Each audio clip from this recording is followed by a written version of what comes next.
Well, we're back. And I just started off with Mr. Kazoo, and it seemed to ruffle some feathers. But it seemed to have gone up there. Yesterday's two shows are pretty good. One of Let Us Not Study War No More. And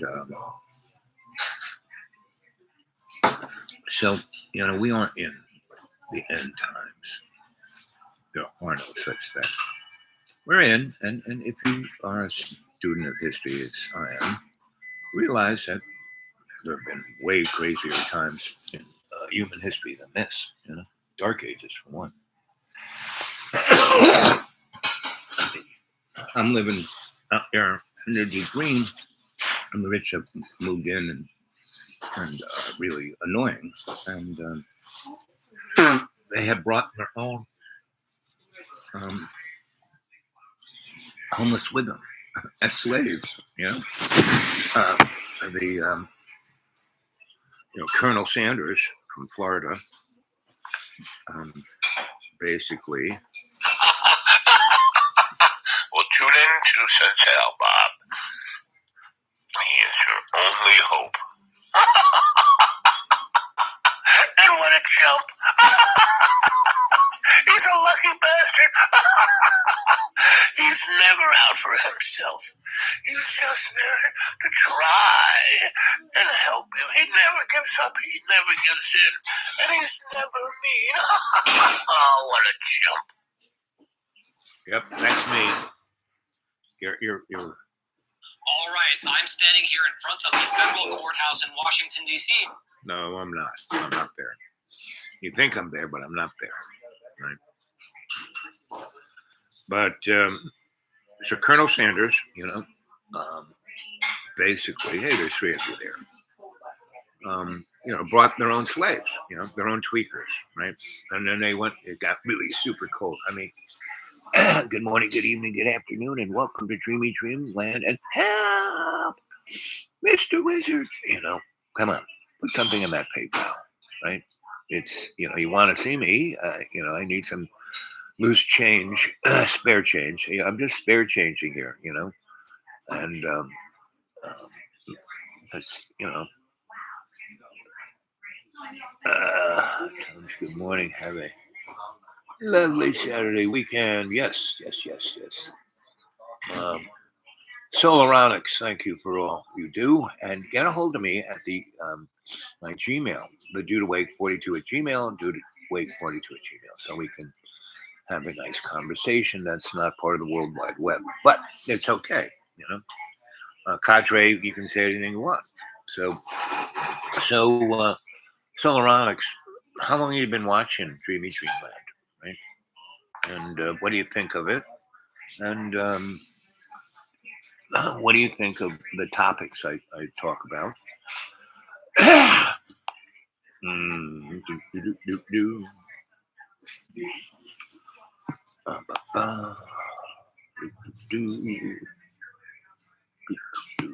Listen, right there.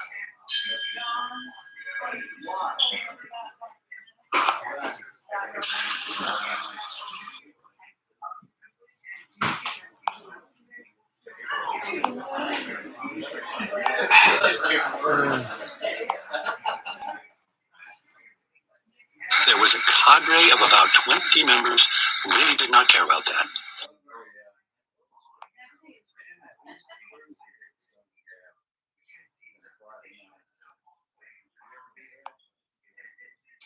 In U.S. politics for decades. And he has.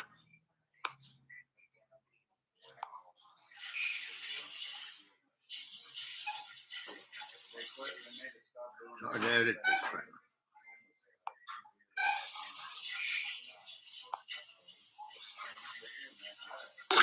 Ballots in 1859, and that wasn't.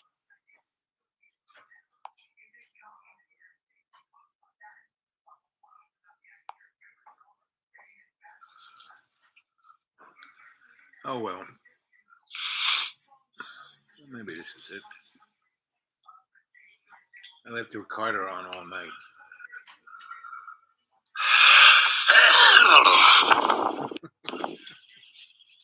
This is what it sounds like. Me all by myself in the. Let's see. Shani Poo. Oh, obviously. Spot on. Enjoy Mr. Kazoo. Yeah.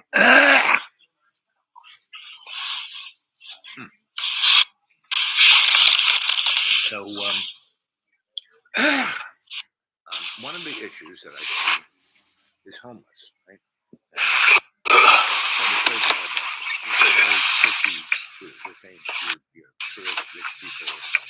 This is a holler kind of breakfast lunch spot, right? And it's one of the last. It's a good place. When I got here 20 years ago, there was tons of these, right? Everyone who wanted to make a few dollars had a little grill or a little place to get a biscuit. And they all had gardens, so they all were selling fresh, unbelievable, great vegetables. And they all were getting into the internet, so they were buying stuff. You can hear me making breakfast here. I had no idea that recorder was on, right? So you're getting the inside dope on how Sensei Elba sounds in this little market.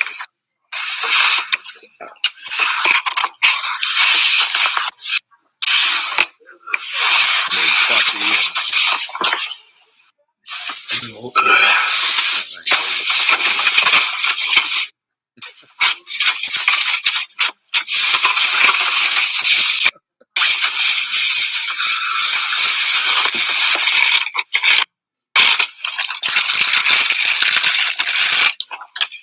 you can tell, I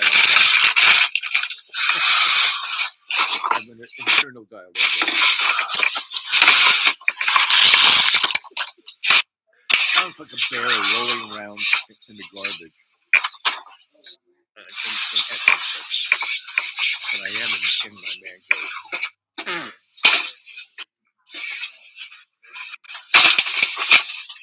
I'm just another homeless guy that kind of has a little square of greenness, and it looks like the Baron and Colonel Sanders. Colonel Sanders is the Floridian. He's the true living embodiment of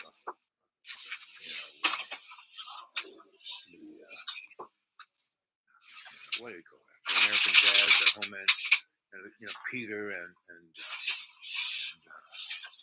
Lois and Lion and all of that, right? And I have that. I mean, like I have a TV show playing out in front of me, right? And it's kind of interesting. I'm going to basically start videotaping and putting it on the show just to give you a good juxtaposition. I'm just going to let this play on until I realize that I got the recorder on, and then I turned on the radio and I grabbed an interesting show. And I do that a lot. Because there's a lot of interesting stuff on the radio, and I don't get to hear because I'm doing something else. What is the background? That is a recording of me in the man cave, right? This is me this morning waking up without realizing that I had left the recorder on all night long. And then I did. I had breakfast. And, on the radio, and it was a good show going on. I tried to get exactly what it was on my phone, just speed enough to do it. Right? I'm close to it. That really sounded just as me getting a flash report. I'm sitting down.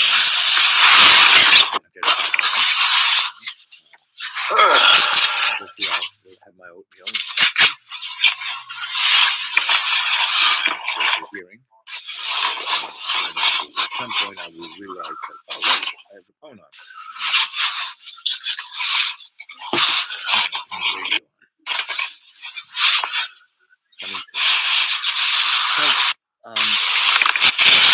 Biden,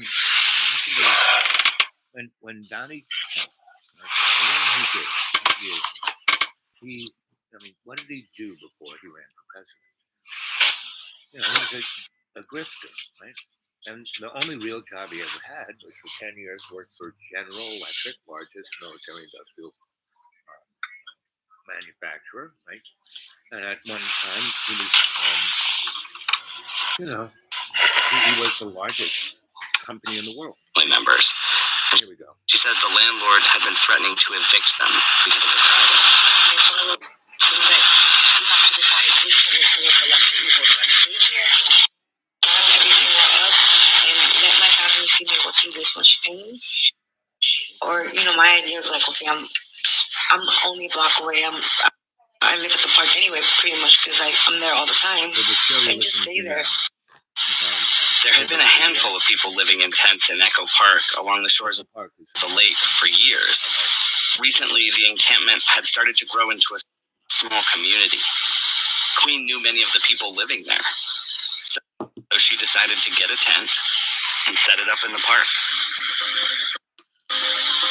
Camping in LA city parks is illegal. So is camping in other public spaces. One city ordinance called Section 4118 prohibits sitting, lying, sleeping, or keeping personal belongings in any public right-of-way, meaning sidewalks or streets. In 2021, the LA City Council amended 4118 to allow the council to designate special enforcement zones where unhoused people are given a deadline to leave. Any belongings left after the deadline are cleared out by city sanitation workers. Anyone who doesn't leave is removed by police, and they get a citation. People who resist are charged with a misdemeanor and either jailed or fined. One analysis created by the campaign of Kenneth Mejia, a 2022 candidate for LA City Controller, showed that special enforcement zones cover about 20% of the city's sidewalks.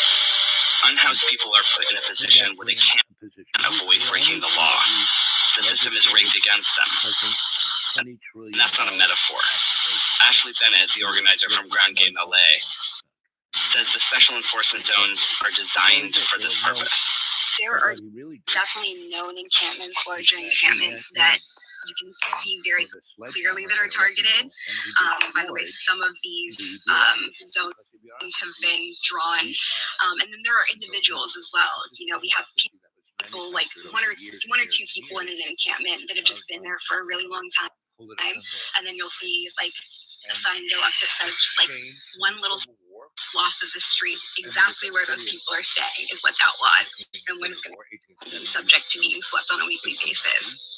Ashley used to be an outreach worker with the Los Angeles Homeless Services Authority, or LAHSA.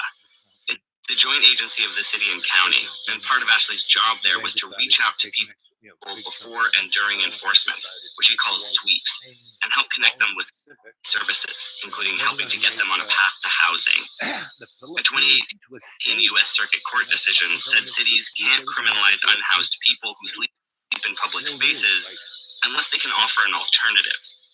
So LAHSA's job is to try to fill in that gap. Ashley says the city should be focusing on the people who need services the most. But that's not how it always plays out. Oftentimes we get direct messages directly from council offices, and that would be a priority in our day. Like if an encampment is being complained about, that's the first thing we're going out in the morning to do. So would it be that explicit where the council office would actually tell you we're getting complaints about these people? Yeah, definitely. You can do anything you want to me. All of this set the stage for what happened at Echo Park Lake.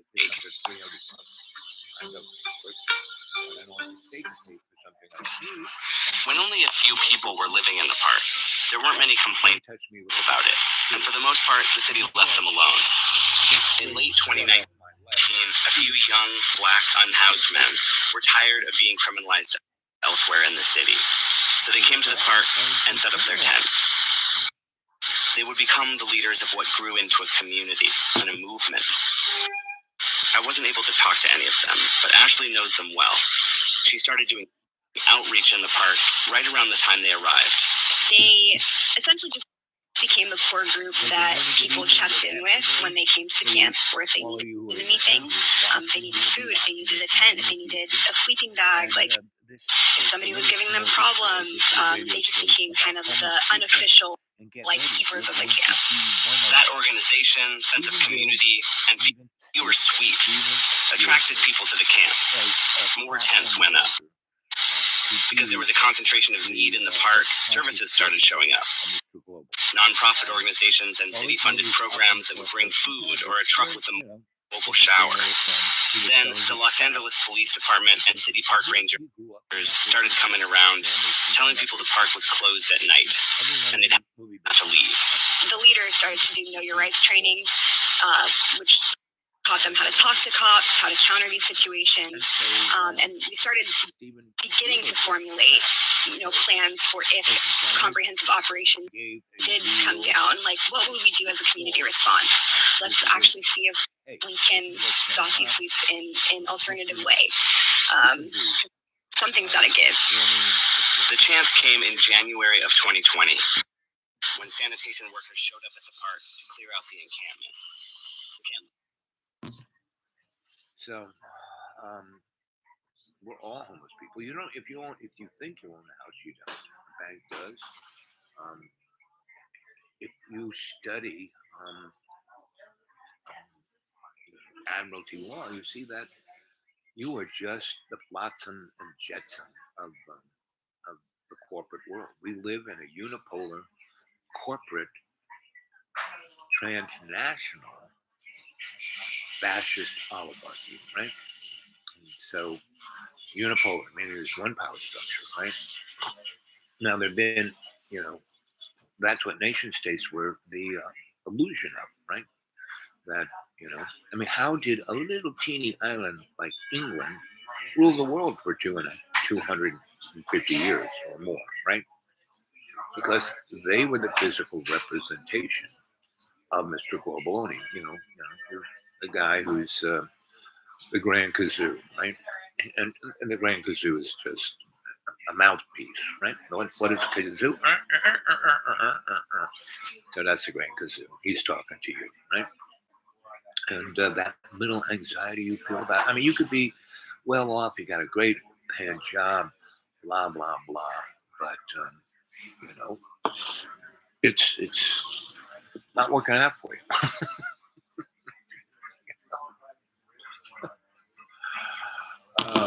And so,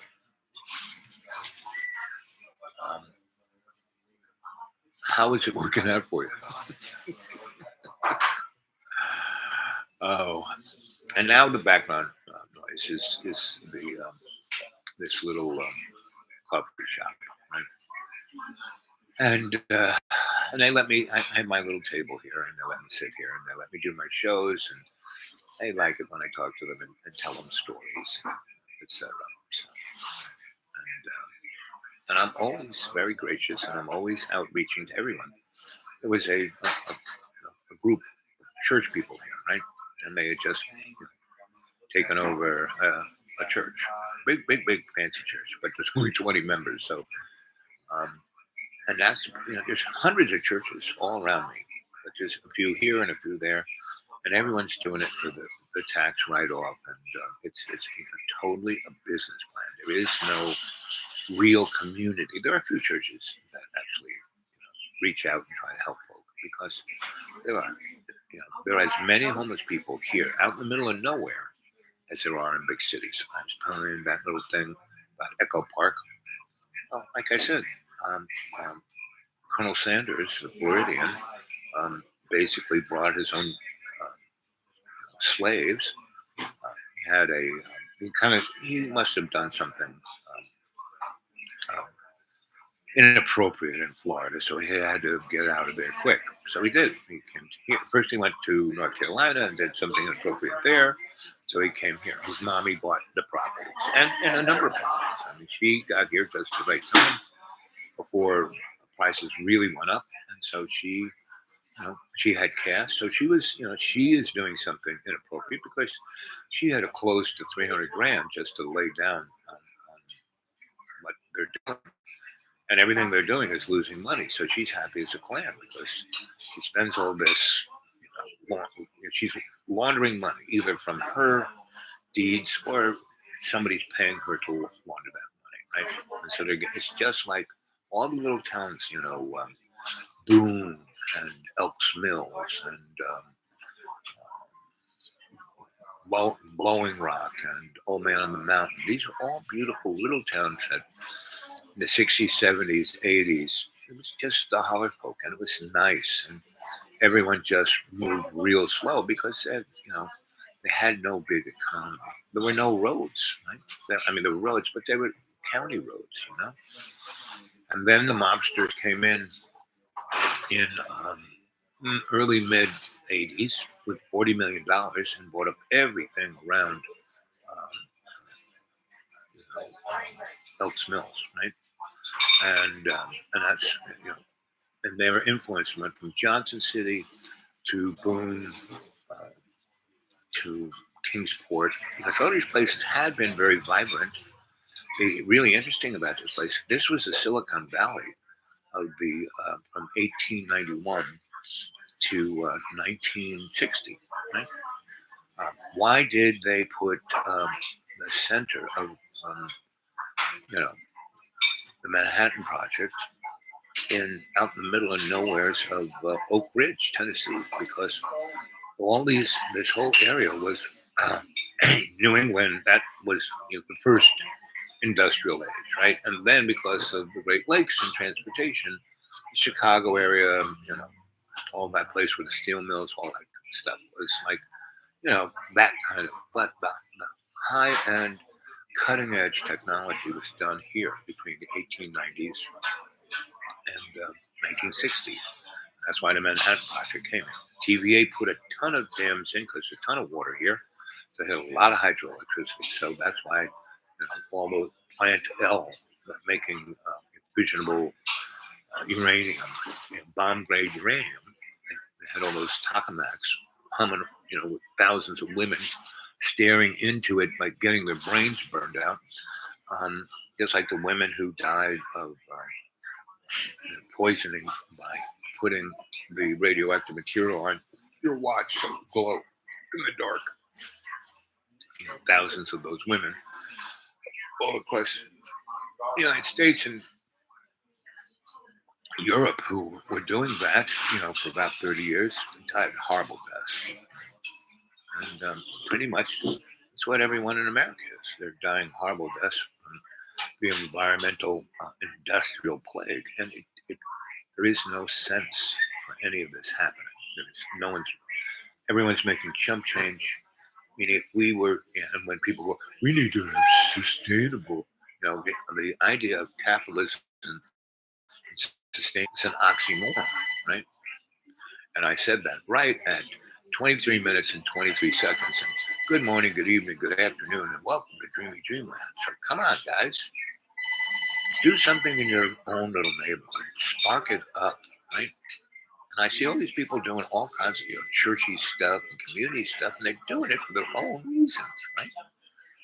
Now, I'm involved in everything around here, and wherever I am and go, I am involved in everything.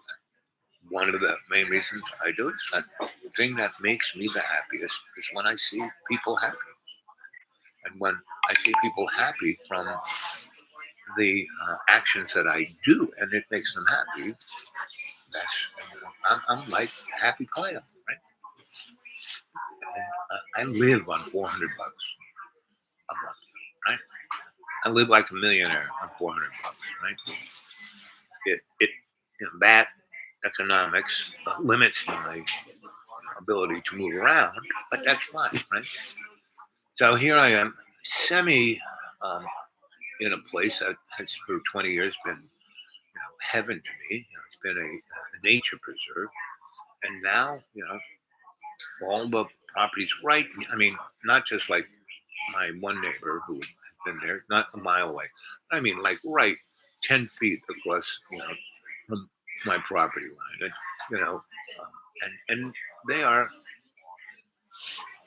back when I was the only guy around, I could do whatever the heck I wanted, and that was fine. No one cared. No one complained. No one said anything. For 18 years, no one said anything until, and these tweakers, Colonel Sanders of Floridian, um, you know, um, uh, Scrooge and the Grinch that are, down at the bottom there. Um, you know, um, it's unbelievable. And other people are around. They're all shooting off their guns all the time, and poisoning themselves.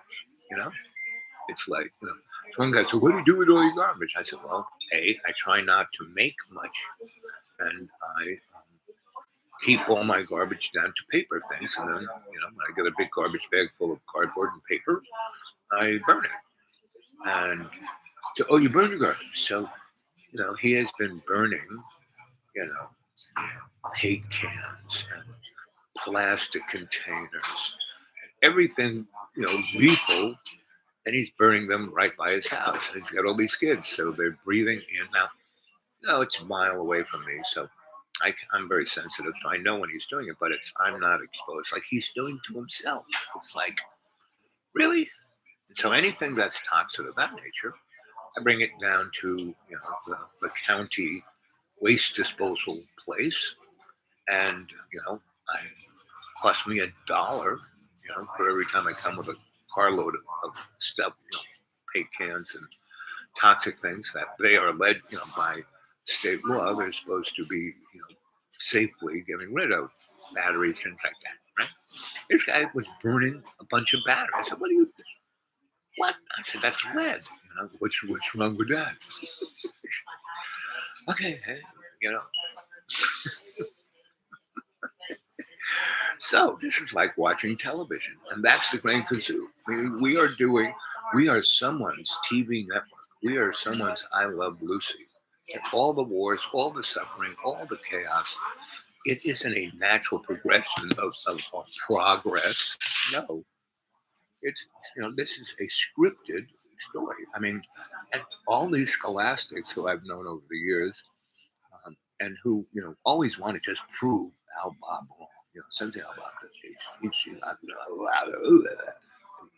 He was teaching here, and he was wearing pajamas with bunny slippers. He has no respect. Pretty much true. I have no respect for those morons.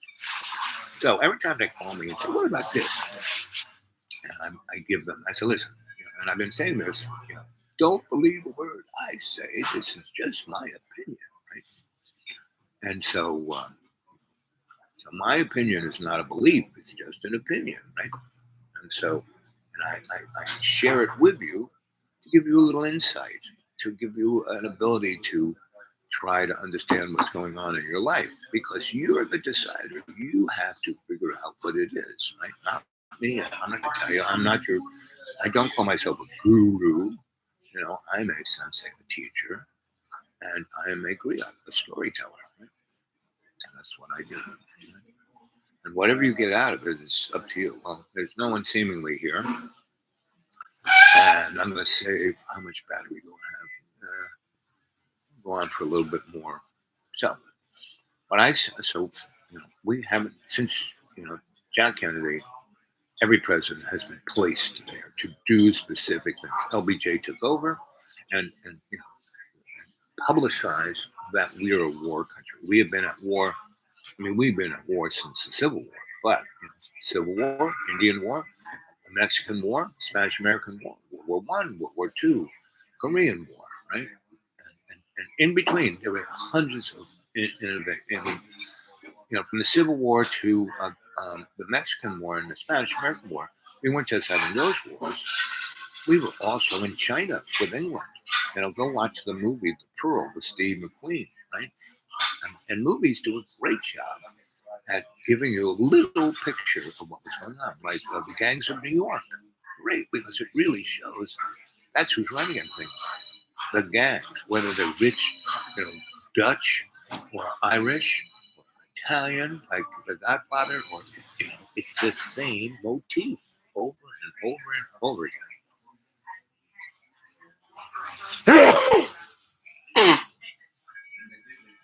Well, at the behest and pleasure of people like the Grand Kazoo, meaning they're just watching us off each other, and we don't go anywhere. We just are on this endless karmic circle, going on and on and on. What I'm doing is realizing this because I've been given great opportunities, and I've written five. I'm in the process of finishing up 5 novels that are a series. Right? But I got another 15 I'm working on because that's how I write. I'll be writing on this novel and go, oh, that's a good idea. Just hit this whole thing, start a new file, blah, blah, blah, blah, blah. Ooh, back over here. And so I'm like that's how I write, like this. Right? Stream, I'm James Joyce on acid, right? And anybody wants to read any of these novels, because a writer wants someone to read their stuff and give them a little insight on how it affected them and how they feel about it, all the above.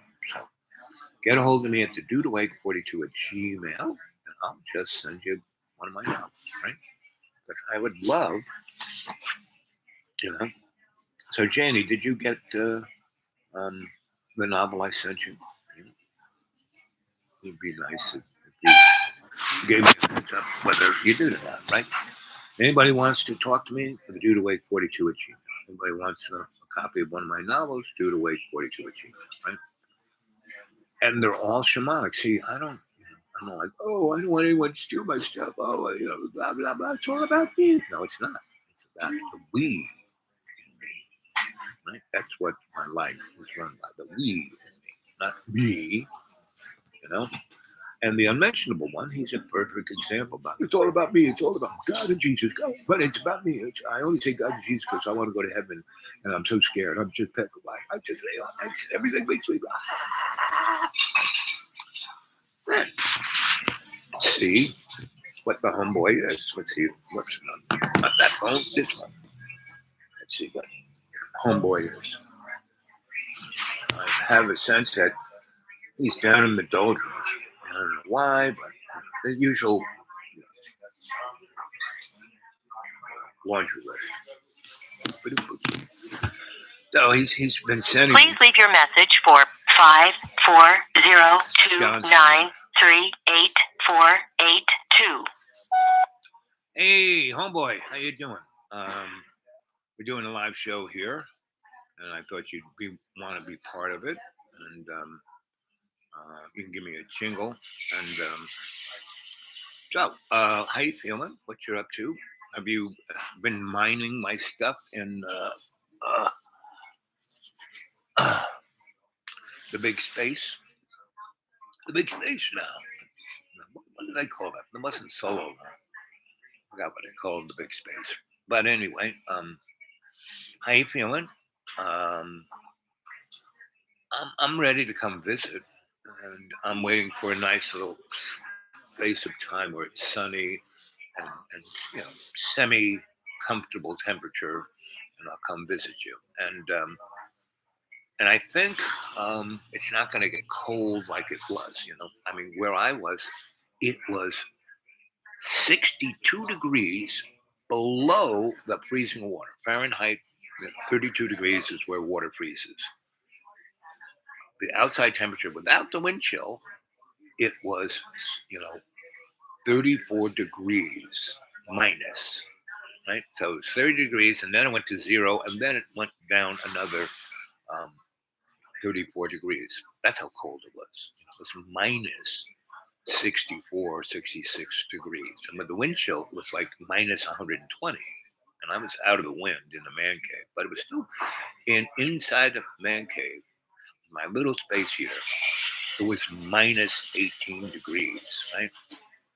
Now I don't have the cash to spend money. So once I realized it's not getting any warmer than minus 18 degrees, I turned my little space heater off, and I just was in my bed of a couple of really good sleeping bags and an electric blanket and one of those thermal things I stuck myself in like a burrito, and it was toasty in there. Boy, it was 89 degrees, right? But I woke up and I had a hat on, like one of these. I found this at a thrift store, and they had a box of them. And so I bought like 5 of them. I left the rest for other people, but I have these all over the place. Right? So I had, and it's really good because it goes, it's shaped so it goes down your neck, so your neck doesn't get cold, covers your ears, and you can see, right? So I had this on, and I was in bed, and there we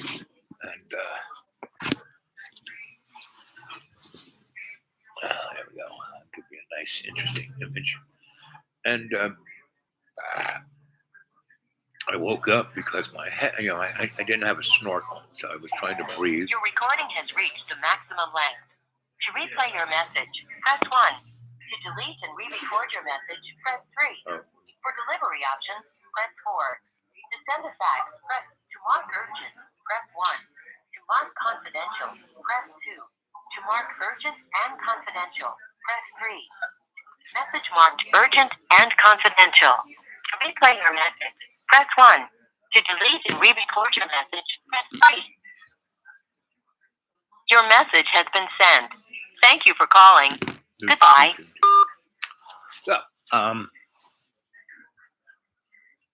So that was JT, the unmentionable one, the canary in the coal mine, whatever you want to call him.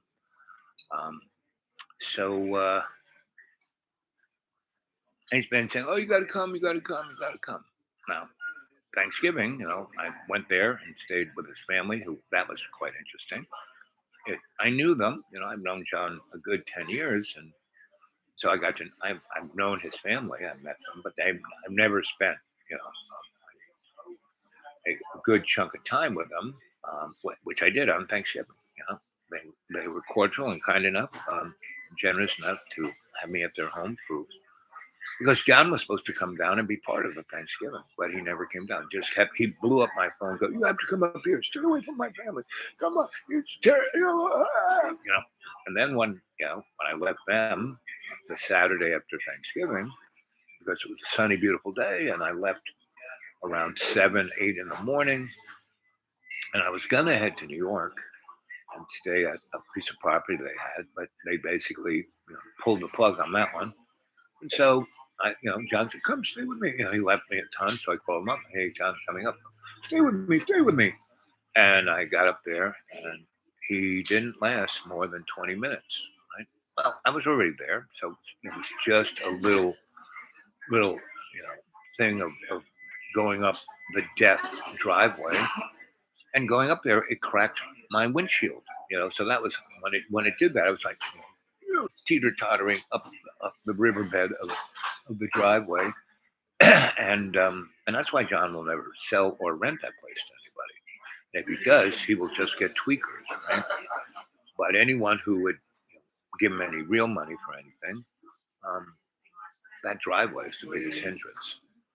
So anyway, and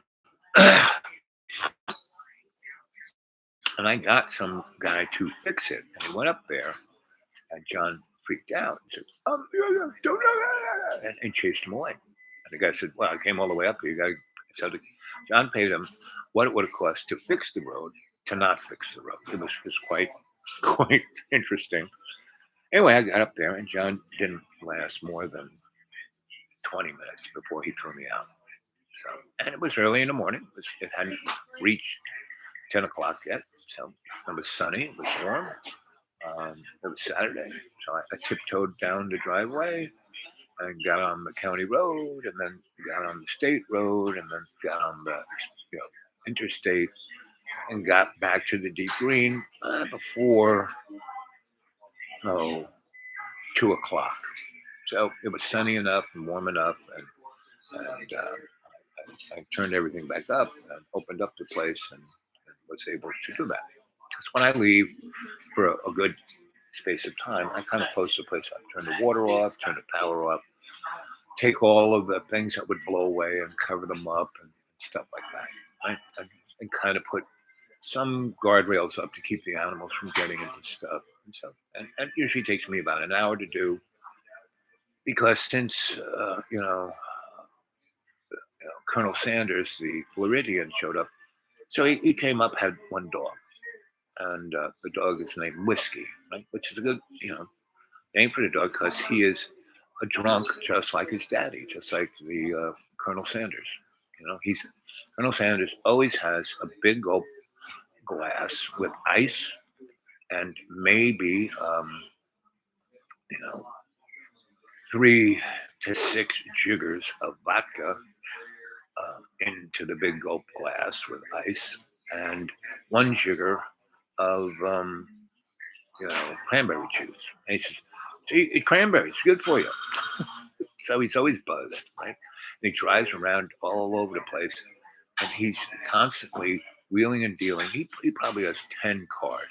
Half of them don't work, right? And he drives them around like the Forest Service Road, which is a pretty steep incline, and I keep it. I'm the only person who takes care of it. I go out and rake it. Because when it rains hard, it can wash the road away. So I make sure the rainwater doesn't take the road out. But he drives up that. You should drive up that road around 4 miles an hour. My little car that has all-wheel drive. I point it in that direction. I just have my foot on the gas. I don't really push it down, and I putter up that quarter mile of a steep hill quite nicely. Never fails, never falters. Just poop up there, and he shoots up that road at 40 miles an hour, right? Because one day I was sitting at my neighbor's driveway, and I saw him, and from where the holler is to the top of the hill is quarter mile, right? So I looked at the little, clicker on my screen, the time thing, and he went from there to there in less than 40 seconds. It's quarter mile, so that's about 40 miles.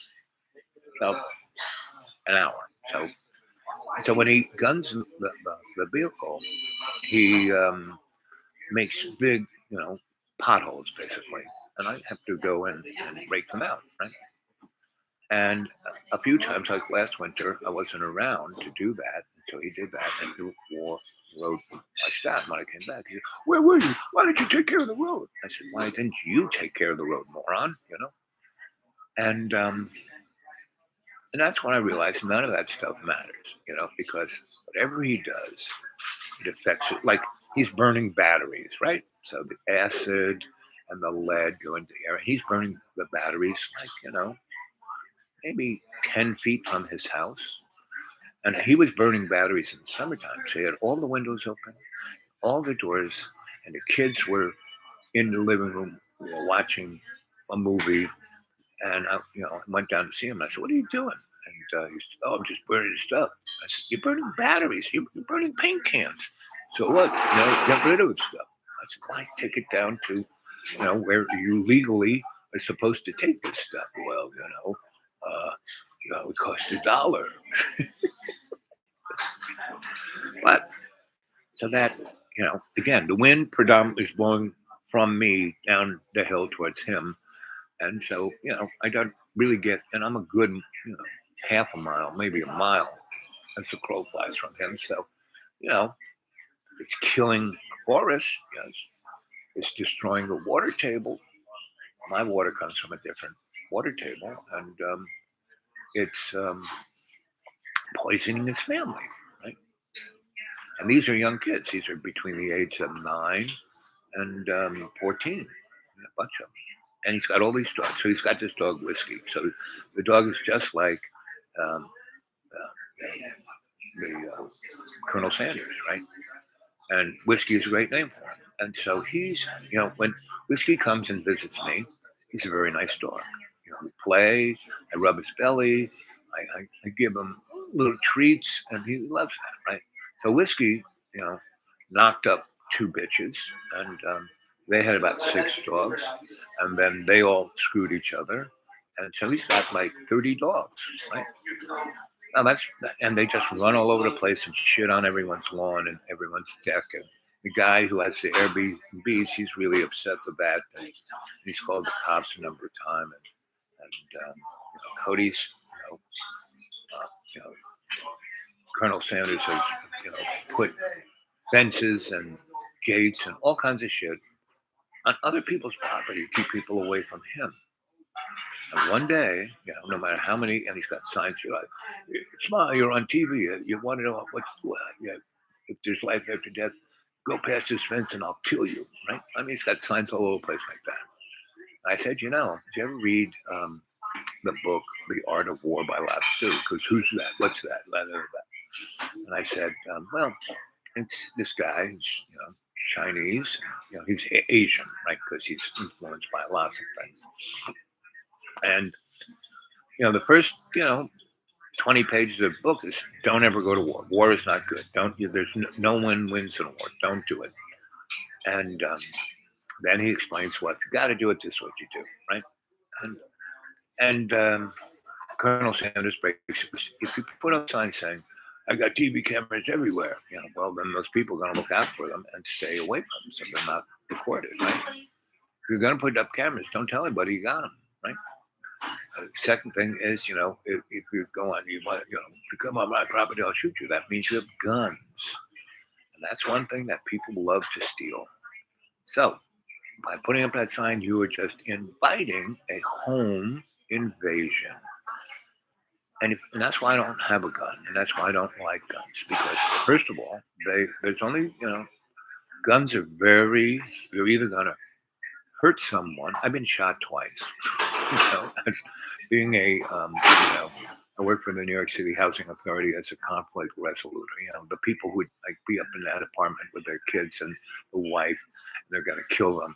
I'd be the guy my style wasn't like to call them on the phone. No, I would go up and walk in, and if it was, a really super hot day, I'd walk in with 2 6-packs of, almost frozen beer, right? And first thing I would do, I'd walk in, I'd see the guy, he's got the shotgun taped to the wife's head, and the kids, in the corner, quivering.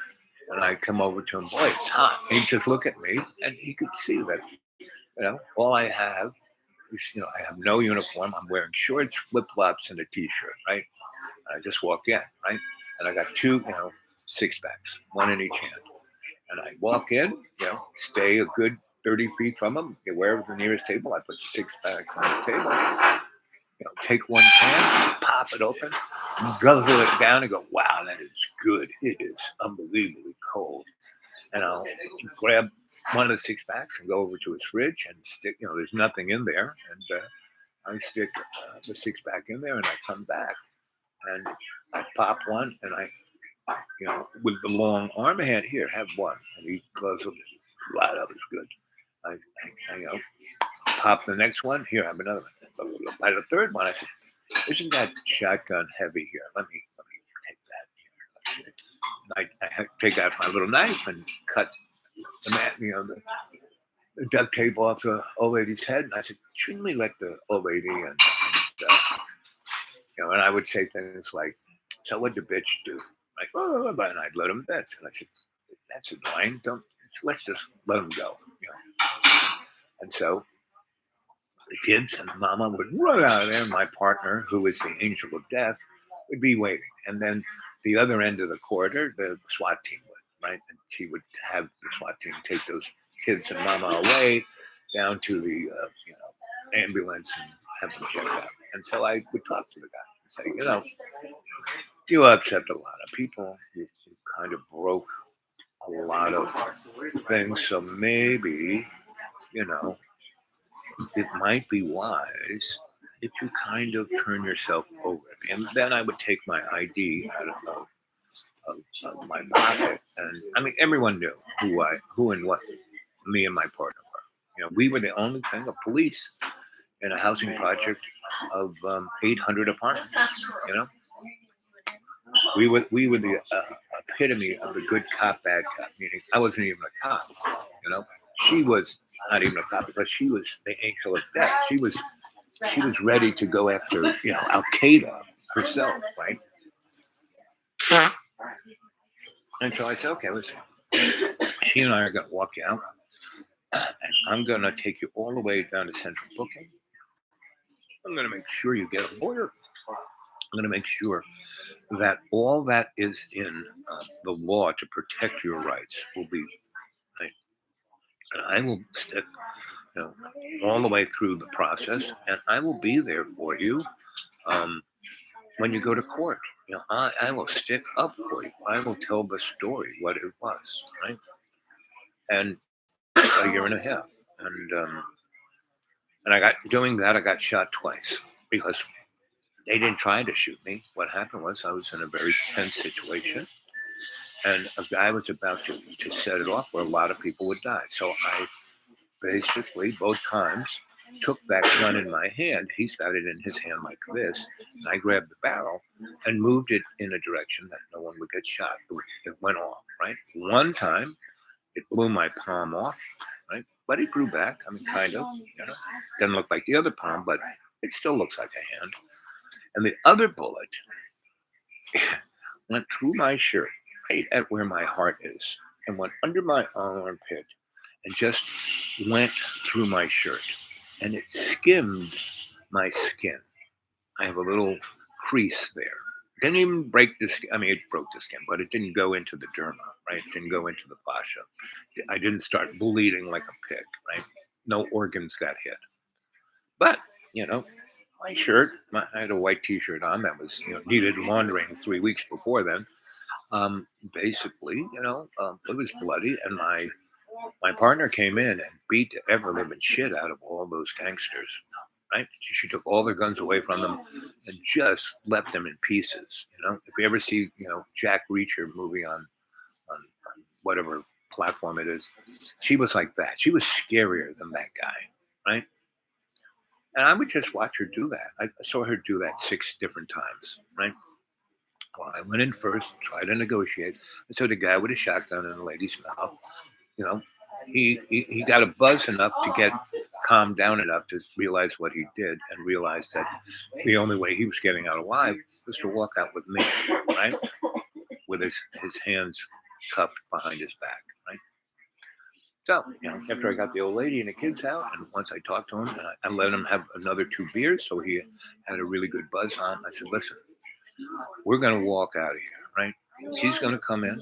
She's not going to have any weapons drawn, right? But she's got the handcuffs. I don't have any of that stuff. We were going to handcuff you comfortably behind your back, and we will walk you out here, and she will be in front of you, and I will be with my arm around you on your back. So that nobody's going to shoot you. They'd have to shoot us first. They're not. She's armored. Me, not so much. So we walked out that way, right? And we had already arranged that as soon as we got down to the lobby, the SWAT team would surround us, and we'd all get into their big bus and go down to central booking, right? And then, she and I would take this guy into central booking, and they go back to their house, right? And they were happy to work with us. The SWAT guys really didn't want to start shooting up the place. They weren't cowboys, so they were quite good. Right? So, that's the dynamic of how you can work out any situation. It's not a big deal. But around here, I watch everyone just lose their shit over nothing, right? And this war in Ukraine shouldn't happen. The war in Ethiopia shouldn't happen.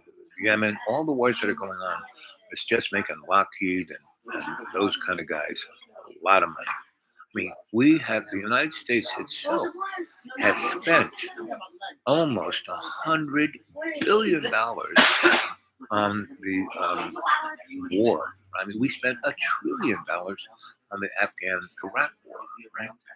And we are going to spend almost $900 billion this year on weapons and war, right? We need to. The show I did the other day, and I had that guy's speech with, we have to stop this, studying war. We have to stop having war. We need, Russia cynically said, oh, we're going to have a ceasefire. No, they didn't, please. Well, the bottom line is basically both those guys have to say, okay, we're going to stop shooting it. We're going to stay where we are. We're going to stop shooting each other. And we're going to go to Turkey and sit at a table and work this out, right? And they can always start shooting at each other again, but they can try to embrace a normality, right?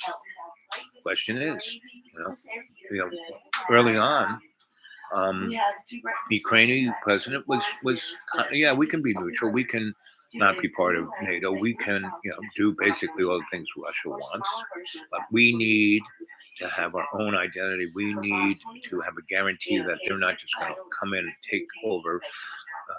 We can't be. We're not going back to what we were, right? And we want the freedom to, join the EU, be in that economic swirl. Like they can keep their little edge over there to Donbass and all that, and they can be in Russia. But we need to have this, right?